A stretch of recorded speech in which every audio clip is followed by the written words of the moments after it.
अधिकारी है उनका भी अभिनंदन किए और जो पीएम केयर फंड से वेंटिलेटर है उनके ऊपर गुना दाखिल करने का बोले इन्होंने, वो छापो। देखिए, आज दो मीटिंग हुई है। एक तो ये है कि खरीफ हंगाम के ताल्लुक से जो कुछ अहम मुद्दे लिए गए हैं, उसमें एक मुद्दा ये है कि जो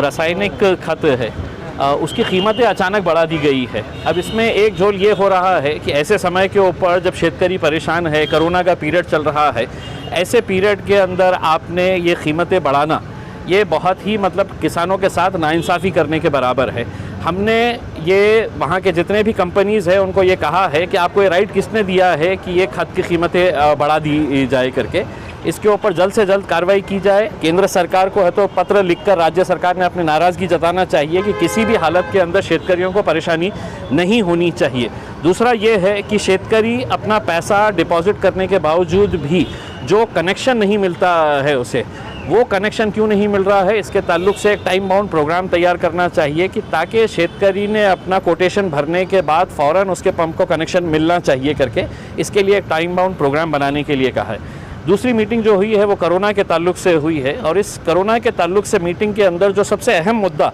जो पिछली मीटिंग के अंदर मैंने उठाया था कि 150 वेंटिलेटर्स जो केंद्र सरकार की तरफ से आए हैं और हर वेंटिलेटर के ऊपर पीएम केयर्स लिखा हुआ है, यानी कि पंत प्रधान के तरफ से आए हुए हैं ये वेंटिलेटर्स है। ये 150 के 150 वेंटिलेटर्स काम नहीं कर रहे हैं, यानी कि सिर्फ डब्बे लाकर यहाँ पर रख दिए गए हैं और हमको ये बताया गया है कि आपको 150 वेंटिलेटर्स हमने दिए हैं। अगर वो 150 वेंटिलेटर्स काम नहीं कर रहे हैं,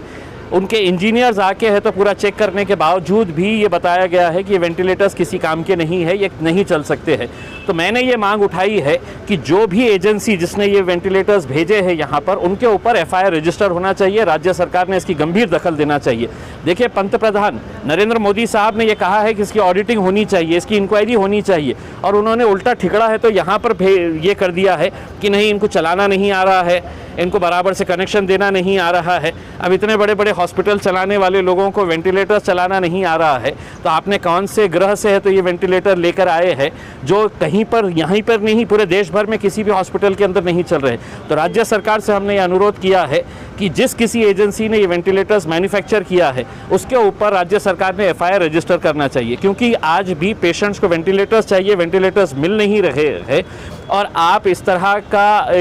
एक ऐसा माहौल तैयार कर रहे हैं कि नहीं, इसके अंदर राजनीति हो रही है करके। आप इंक्वायरी करवाइएगा, जो भी दोषी है उसके ऊपर कार्रवाई होनी चाहिए, ये मांग हमने रखी है। दूसरा, मैंने आज इस मीटिंग के अंदर जितने भी फ्रंट लाइन वर्कर्स हैं, चाहे वो हेल्थ डिपार्टमेंट के हो, पुलिस डिपार्टमेंट के हो, डिस्ट्रिक्ट कलेक्टर हो, म्यूनसिपल कमिश्नर, ज़िला परिषद के अध्यक्ष हो, डीन है, सुपरिटेंडेंट है, जितने भी फ्रंट लाइन वर्कर्स है, पुलिस कमिश्नर है, उनकी पुलिस की पूरी टीम है, इन सब का मैंने एक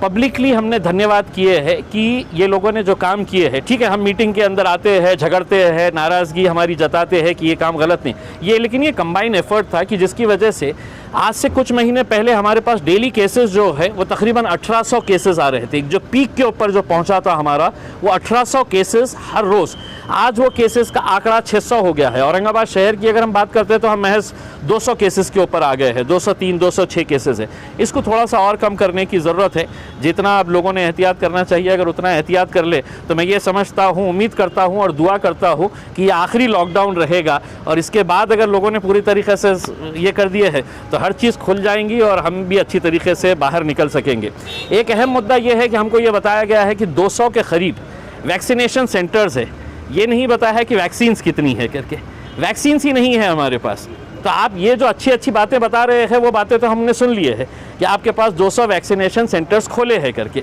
लेकिन अगर आपके पास एक एक सेंटर के ऊपर 10-10 वैक्सीन देने की भी आपके पास आज के दिन है क्या अवेलेबिलिटी, तो इसका आंकड़ा प्रशासन ने बताया नहीं है। लेकिन हमने मंत्री साहब से कहा है कि वैक्सीनेशन के लिए ऐसा ना हो जाए कि लोग इंतज़ार करते रहे और आप वैक्सीनेशन का इंतज़ार चलता ही रहेगा। तो किसी न किसी तरीके से औरंगाबाद ज़िले को जल्द से जल्द है तो वैक्सीन्स प्रोवाइड करने का इंतज़ाम करें। बहुत अच्छे तरीके से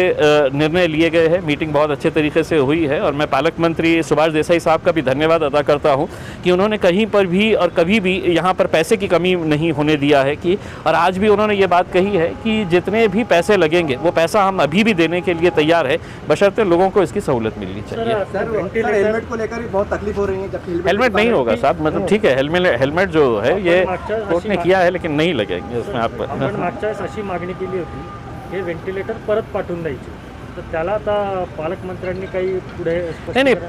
म्हणजे काय आहे की आता देखिए हर्षवर्धन साहब जो केंद्रीय आरोग्य मंत्री हेल्थ मिनिस्टर है, उन्होंने अपने बयान के अंदर ये कहा है कि नहीं ये वेंटिलेटर्स के बारे में राजनीति की जा रही है, ऐसा कुछ है ही नहीं, बल्कि उन्होंने यहाँ तक कह दिया है कि इनको चलाना नहीं आ रहा है, इनको बराबर से प्लग करना नहीं आ रहा है करके। अब ये तो मैं नहीं चला रहा हूँ, ये हॉस्पिटल चला रहे हैं, वो हॉस्पिटल जो हज़ारों पेशेंट्स को अटेंड करते हैं और कई 100 वेंटिलेटर्स उनके पास है तो कई सालों से चला रहे हैं। तो आपने कौन से ग्रह से लेके आ गए हैं कि ये वेंटिलेटर्स इनको नहीं चलाना, मतलब नाच न जाने आंगन टेढ़ा। आपने है तो हमारे को फॉल्टी वेंटिलेटर्स दिए हैं और वो वेंटिलेटर्स को आप डिफेंड कर रहे हैं कि नहीं इनको चलाना नहीं आ रहा है। तो ये मुद्दा सिर्फ औरंगाबाद का ऐसा नहीं है, कई ऐसे राज्य जो, मैं राजनीति नहीं लेकिन भारतीय जनता पार्टी के भी राज्य है कि जहाँ पर है तो इस तरह के वेंटिलेटर्स है और जो काम नहीं कर रहे हैं। तो हम ये मांग कर रहे हैं कि जो भी एजेंसी है इसको वापस नहीं रखिए, इसको एक सबूत के तौर के ऊपर, और जो एजेंसी है उसके ऊपर FIR रजिस्टर करेगी। प्रशासन